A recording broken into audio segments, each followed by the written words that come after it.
వార్త నుంచి స్టార్ట్ చేద్దాం మన బులెటిన్ని. నంద్యాల జిల్లా సంగమేశ్వరం క్షేత్రం దగ్గర కృష్ణా నదిలో 2 తెలుగు రాష్ట్రాలకు సంబంధించిన బోట్ల వివాదం అక్కడ తీవ్రమవుతోంది. దీంతో భక్తులు ఇబ్బందులు పడుతూ ఉన్నారు. సోమశిల సంగమేశ్వరం మధ్య తిరుగుతోన్న బోట్ల వివాదం ప్రస్తుతం తారాస్థాయికి చేరుకుంటోంది. సరైన పత్రాలు లేవు అని 3 రోజుల నుంచి ఆంధ్ర సరిహద్దుల్లోకి తెలంగాణ బోట్లను రానివ్వకుండా పోలీసులు అక్కడ అడ్డుకుంటున్నారు. ఫలితంగా తెలంగాణ ప్రాంతంలోకి ఆంధ్ర బోట్లను అనుమతించడం లేదు. దీనికి తోడు కృష్ణా నదికి నీటి ప్రవాహం పెరగడంతో మర బోట్లకు అనుమతి లేదు అని తెలంగాణ పోలీసులు హెచ్చరికలు జారీ చేస్తూ ఉన్నారు. ఈ వివాదంతో సంగమేశ్వరుని దర్శించుకునేందుకు వస్తోన్న భక్తులకు ఇబ్బందిగా మారుతోంది. ఆంధ్ర బోట్ యజమానులు స్థానిక ఎమ్మెల్యే గిత్తా జయసూర్యను కలిశారు. ఎమ్మెల్యే పోలీసులతో మాట్లాడి భక్తులకు ఇబ్బందులు లేకుండా ఇరు వర్గాల బోట్లను తిప్పుకునేలా చూడాలని ఆదేశాలు ఇచ్చారు. రైట్, మా ప్రతినిధి శ్రీరామ్ జాయిన్ అవుతున్నారు. శ్రీరామ్, భక్తుల ఆవేదన మామూలుగా లేదు, మరి దీనికి ఏమైనా పరిష్కారం చూపిస్తూ ఉన్నారా అధికారులు? Yes Sumathi, good afternoon. Nandyal జిల్లా సంగమేశ్వర ఆలయం సప్తనదులు కలిసే ప్రాంతం ఏదైతే ఉందో సప్తనదులు అక్కడ కలుస్తూ ఉంటాయి.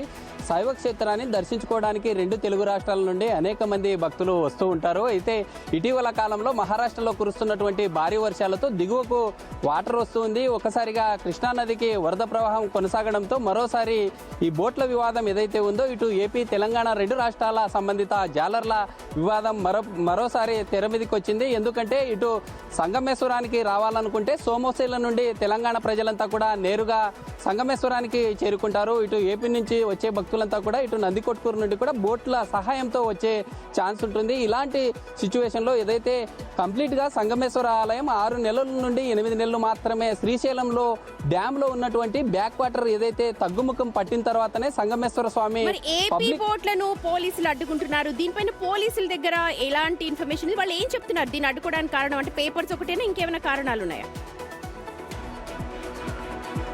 ఎస్ సుమతి, ఏదైతే ఈ ఇష్యూ ఉందో ఈ ఇష్యూ దాదాపు 3 సంవత్సరాల నుండి చాలా ఎక్కువ అవుతుంది. అయితే ఇటీవల కాలంలో ఎవరైతే ఏపీ సంబంధించినటువంటి నిర్వాహకులు ఉన్నారో వారంతా కూడా సోమశిలకు మేమే ఆ బోట్లను వేస్తామంటూ చెప్పడంతో లేదు, అదంతా కూడా తెలంగాణ సంబంధించినటువంటి వారంతా కూడా సోమశిల నుండి ఆపుతున్నారా? కేవలం లైసెన్స్ లేని బోట్లను మాత్రమే ఆపుతూ ఉన్నారా? పోలీసులు చెప్తోంది సరైన లైసెన్స్ లేనివే ఆపుతున్నామంటున్నారు, కానీ వీళ్ళు చెప్తున్నారు అన్ని బార్డర్ లో ఆపేస్తున్నారు తెలంగాణ బోట్లని అని అంటున్నారు.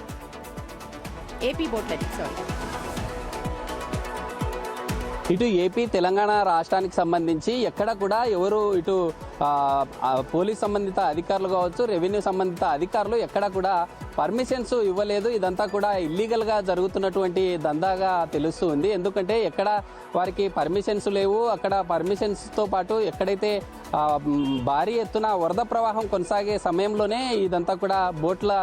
Right Sriram, thank you so much. మొత్తానికి చూడాలి, ఇటు ఏపీ తెలంగాణ బోట్ల వివాదం అయితే ఇంకా నెలకొని ఉంది. మరి చూడాలి అధికారులు ఎలాంటి చర్యలు చేపడతారో. భక్తుల ప్రస్తుతం అక్కడ ఇబ్బందులు పడుతున్నారు, వాళ్ళవన్నిటికీ కూడా వినాలి, మొర ఆలకించాలి అని చెప్పి వాళ్ళు కోరుతున్నారు.